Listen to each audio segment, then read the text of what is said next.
Greetings ladies and gents, it's Jake here.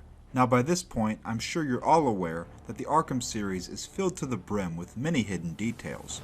In fact, a number of these details have yet to be discovered by many a player. Well, the goal of this series is to hopefully remedy that situation. For this episode, we're heading back to Batman's early years once again.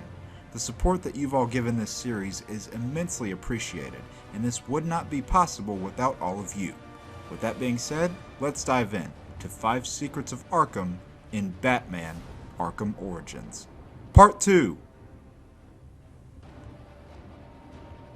Our first secret of the day takes us to the final offer, which also happens to be where we started the first Arkham Origins video. Funny how that turned out. Anyway, if you go to the arena where you had that amazing battle against Slade Wilson and that terrible battle against Electrocutioner, after grappling to the wire and gliding to the area shown here, you'll notice a shipping crate displaying the name Queen Industries. This is a very clear reference to Oliver Queen, aka the Green Arrow. Funnily enough, this game released during the pinnacle of the CW's Arrow, and to this day, many people are still hoping for an Arkham-style game featuring the Emerald Archer, with yours truly being one of them. Unfortunately, Mr. Queen has yet to make a physical appearance in the Arkhamverse, but it's good to know that he's at least out there, and presumably the Green Arrow. For our next secret, we're going to be looking at the Cold Cold Heart DLC. While traversing through the Gothcore building on your hunt for Mr. Freeze, something that may catch your eye if you head to the lobby is a badge sitting on a desk. The badge in question will read Pamela Isley, who most of you will recognize as Poison Ivy, who we would go on to face later in Arkham Asylum. Another meaning behind this Easter egg could be that it's a nod to the 1997 film Batman and Robin, as both Mr. Freeze and Poison Ivy were 2 of the antagonists featured in that film. Though personally, I hope this is not the case, as the less we acknowledge Batman and Robin's existence, the better everyone will be. Third on the list, we're heading out to Amusement Mile.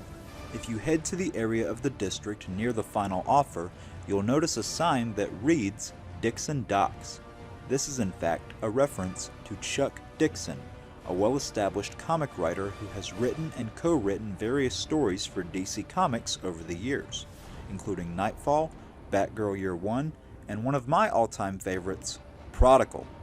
The Arkham series contains a multitude of nods to various comic writers, and while Arkham Origins is by no means the first game to do this, it's good to know that WB Montreal continued this trend from Rocksteady's previous 2 entries in the franchise.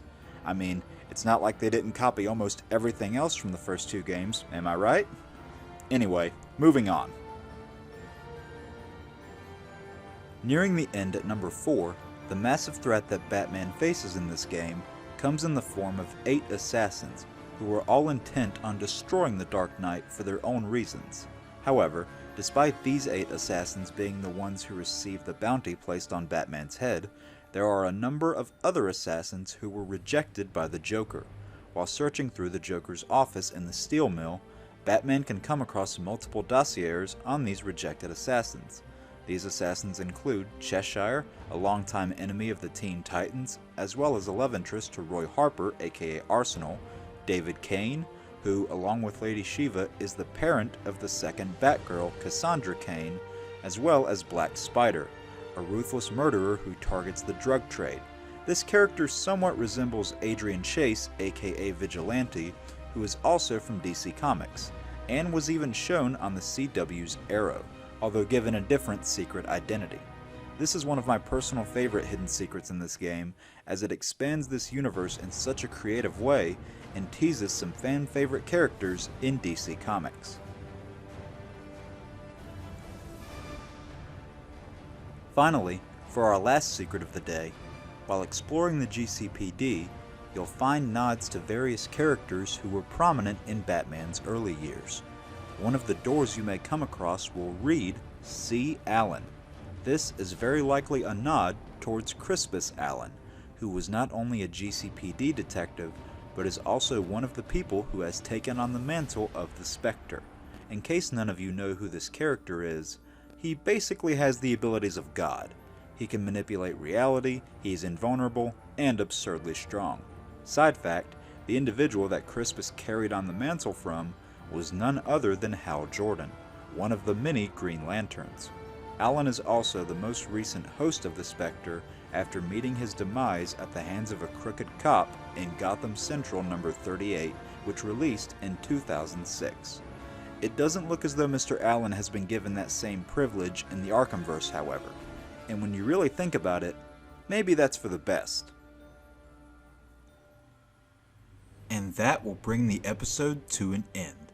5 Secrets of Arkham in Batman Arkham Origins. Part 2.